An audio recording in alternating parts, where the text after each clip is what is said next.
欢迎收看频道 DH 娱乐新闻，订阅频道，不要错过当天最热门的新闻。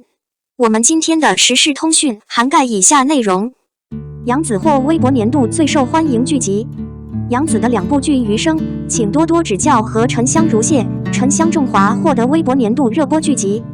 由腾讯影业与爱奇艺联合出品的电视剧《余生》请指教继去年8月登陆爱奇艺后，于11月2日全面杀青。自开播以来，该剧不仅热度不断攀升，还在11月12日的微博剧榜上获得年度最受欢迎剧集，豆瓣评分高达 8.3。而同样于去年11月19日首播的沉香木片《沉香种花》也凭借各方面的出色表现，斩获榜单年度最受欢迎剧集。事实上，《沉香如屑之沉香种花》能够在众多头部剧中脱颖而出，被网友称为年度热播。来化学反应。据了解，该剧由杨紫、程毅领衔主演。接下来，我们就来关注一下沉香未屑、沉香种花。演员演技在线，角色深入人心。在《沉香碎石之沉香种花》中，除了杨紫和程毅2位主演外，其他演员的演技都非常在线。尤其是剧中配角们的演技更是可圈可点，而其中男配团更是为剧集增添了不少看点。该剧由程毅和杨紫主演，从剧情到场景，每一个细节都非常贴合原著中的人物。杨紫饰演的燕丹作为全剧的女主角，不仅将她的风范和脱俗的仙气完美展现，更凭借精湛的演技和出色的台词，获得了观众的一致好评。程毅饰演的应元君是一个用了1000年成仙、至死不改的痴情之人。程毅和杨紫2位演员就这样完美诠释了这2个角色，为该剧增添了不少看点。剧情完整紧凑，节奏明快不拖沓。该剧改编自小说《沉香如愁》，讲述了本为天界战神的应元木与燕丹、杨紫氏在仙魔大战300年后相遇，并联手抗击的故事。恶魔和鬼魂。点。该剧播出后，剧情紧凑不拖沓，节奏明快不沉闷。同时，该剧在尊重原著的基础上，进行了多处本土化改编。剧中发生在仙魔大战后300年的故事，在原著的基础上进行了适当的调整，加入了很多新的元素和新的剧情，让观众能够有一个更好的体验。观看体验。制作精良，剧情特效出色。沉香如屑、沉香种花由欢瑞世纪影视传媒有限公司出品，芒果超媒、腾讯影业联合出品，欢瑞世纪影视传媒有限公司出品，古装玄幻剧。主要讲述了拥有天书奇谭和沉香如屑双重属性的女主燕丹和男主应远，历经千辛万苦终于成家，携手守护世界和平的故事。点。还原原著，剧情高能连贯。在制作方面，《沉香如屑之沉香种花》的高水准制作也获得了观众的一致认可。作为一部童话剧，它不仅将原著中的高燃情节更加全面地呈现出来，同时它还对人物和故事情节进行了创新和改编，以更加有趣的方式呈现东方神话。除了保留和还原原作内容外，剧集在叙事上也采用了2位男主的设定，赋予了角色更多元和饱满的情感张力。剧中不仅有痴情男2号沉香如转与高冷男1号燕丹的爱情纠葛，还有2位男主相爱相杀、痴情相杀的相爱相杀，男2号腹黑嚣张，以及沉香如转为爱现身的故事情节。让我们一起恭喜杨紫，期待她更多突破演技的好剧。2023年待播的古傀儡杀疯子的程毅、龚俊、肖战，谁将成为年度黑马？虽然现在的古偶剧经常被网友吐槽，但在市场上也颇受欢迎。在众多的作品中，总有几首爆款的意外加成，比如陈晓和刘亦菲合作的《梦华录》，无论是剧情还是人物改编，都非常符合观众的审美。再比如王鹤棣和虞书欣的《苍兰诀》，不仅让他们的人气翻了一番，还让他们的人气提升了不少。而在今年的待播剧中，从任嘉伦、龚俊到肖战，简直就是杀疯了。谁会是下一匹黑马？排名不分先后。1. 白敬亭。自从白敬亭和宋轶的恋情在网络上被曝光后，粉丝们对长风度的期待值也越来越高。该剧虽然以男女主角先婚后恋的故事为主，但也夹杂着家庭、国家和战争。曾经火爆的《大唐荣耀》和《锦衣之下》都是樱桃导演的，相信这部作品的呈现也不会太差。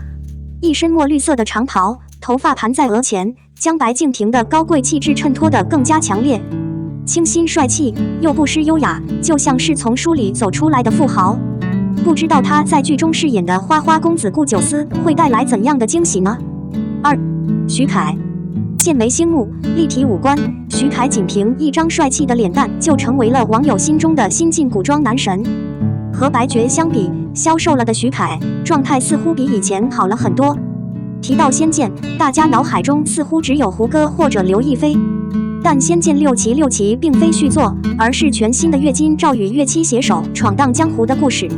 虽然《神剑》系列一直深受网友热捧，但《神剑》能否成为爆款剧，还要看播出后的成绩。3. 张凌和，苍兰诀不仅成就了王鹤棣，也成就了张凌和。如果说痴情的常言是网友心中的白月光，那么《宁安如梦》中张凌赫饰演的帝师谢伟一定是黑月光的存在。表面看起来风度翩翩，实则心机十足，步步为营，企图攫取权力。反派既敬业又疯狂，光看预告片就让人印象深刻。这种截然相反的角色反差，让人期待该剧早日开播。4. 程毅，荷花楼自预告播出以来，着实让人期待。打着武侠剧之名的剧情看多了，不是特效就是慢镜头，早就让人看得索然无味了。柯程毅在剧中利落有力的打斗场面，实在是让人看不下去。更重要的是，该剧依然是2个男主的戏份，少了一点感情纠葛。除了叙述世事，还加入了悬疑案件。如果剧情紧凑，全员演技在线，该剧成为今年的黑马也不是没有可能。5. 陈晓，不得不说，陈晓能够在古装美男子中占有一席之地，也不是没有道理的。与古千帆的凶狠霸道相比，陈晓在《云翔传》中饰演的云翔就弱了很多。不过，他虽是文弱书生，却胸怀天下，有谋略有魄力，重情重义。不同于以往的角色，陈晓在剧中的表现也成为了一大看点。温婉而不失优雅，即使是凌乱的头发，依旧无法掩饰陈晓的帅气。这次陈晓和毛晓彤的第2场比赛，王劲松和惠英红的加持，瞬间觉得收视率已经有了保障。6. 张晚怡，或许张晚怡名气不大，但无论是《觉醒时代》中的陈延年，还是《乔家儿女》中的乔二强，都让人印象深刻。在《长相思》中，一身古装的张晚怡更是威武英姿，气质加倍，可塑性极强。她饰演的萱萱这个角色可以说是正邪兼备，让人期待她的精彩表现。而且剧中的演员阵容更是让人眼前一亮，从男主到男配，个个帅得让人移不开眼。比如剧中的谭健次，一身白衣，一头白发，仙气十足，帅气十足。身穿蓝色长袍，内搭貂皮大衣，一身贵气帅气的邓威。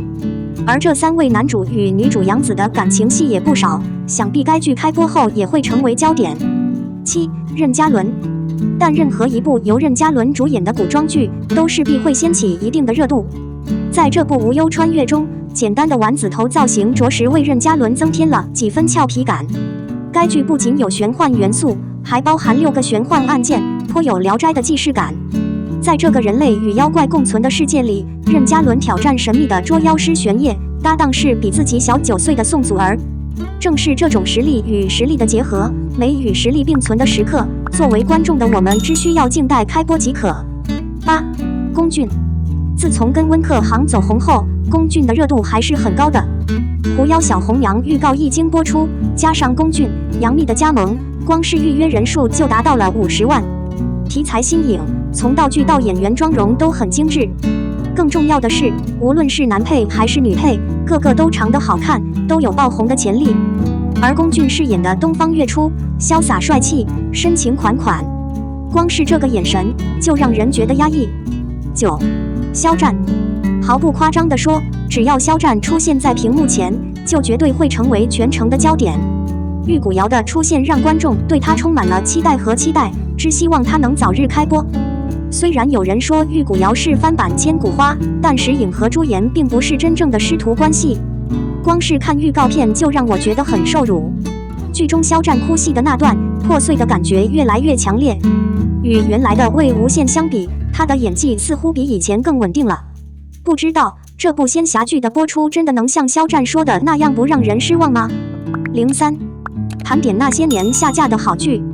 事实上，每年都有一些剧因为各种原因下架，有的剧质量一般不要紧，有的剧就可惜了。《白蛇传》任嘉伦、杨紫。香蜜沉沉烬如霜，可以说是一部火爆的仙侠剧，也让杨紫成为了一线当红小花。同样是仙侠剧，我觉得天机不输香蜜，唯一的不足就是说服的方式略显不足。改编自小说《白蛇传》，虽然翻拍了好几个版本，但是这个版本还是让人眼前一亮。为保护白瑶瑶老公而征战天下，可以说是护妻狂魔的人设。剧中杨紫和任嘉伦的虐恋可以说是令人心碎。剧中还有无数的哭戏。剧组成员：二山和令、龚俊、ZZH。一开始这部剧官宣的时候，并没有多少人期待，但是一经播出，可以说是上了热搜。作为一部耽改剧，剧中想要拒绝银环的两位主演都起了鸡皮疙瘩。一身红衣的鬼谷谷主，可谓是俘获了万千少女的芳心。阿翔和曹卫明双双倍的结局，可以说是赚足了眼泪。《延禧攻略》吴谨言、聂远。作为于正出品的宫斗剧，期待自然是满满的。这部剧一经播出，将是收视最好的。顶着后宫女主的光环，简直就是疯狂的节奏，可以说是一部让人过瘾的剧。除了女主高调的人设外，白月光饰演的富察容音、心机深重的舒慎、绝情的富察傅恒都给人留下了深刻的印象。《如懿传》周迅、霍建华。作为与《延禧攻略》背景、题材、人物高度相似的剧集，又是同年播出，自然会有一些对比。不同的是，一个女主是新妃，另一个女主是贤妃。虽然是同一个题材的剧，但是两部剧的观后感却截然不同。我可能更喜欢后者。周迅可以说是把如懿这个角色从年少有情到相见恨晚都演绎得淋漓尽致，感觉她就是如懿本人。整部剧的女主更像后期生活中的我们，男主的猜疑和算计也让人看不下去。我们的新闻部分文此结束，欢迎把你们的想法留在评论区，大家一起讨论一下。欢迎，也别忘了帮我点个赞加关注谢谢大家。